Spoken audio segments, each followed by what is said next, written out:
Hello everyone and welcome back to another video from Wake&Tech. In this video, I'm going to show you how to empty your cart on Kroger.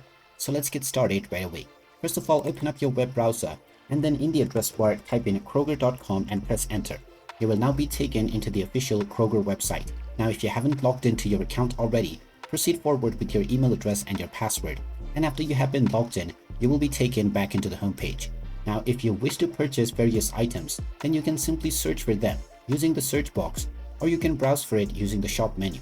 When you find any item that you are interested in, you can simply click on the add to cart option in order to add it to your shopping cart.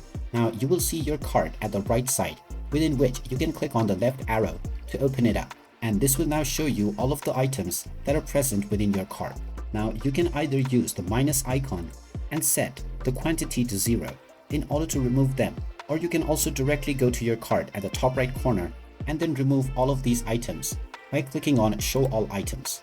From here as well, you can just click on the quantity and set it to 0 in order to remove this from your cart right away.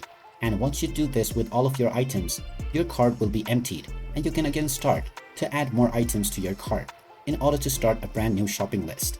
And there you have it. That is how easy it is to empty your cart on Kroger. If you find this video helpful, make sure you hit that like button and subscribe to our channel if you haven't done so already. Also ring that notification bell to never miss another update from us. Thank you for watching and I will see you again in the next video.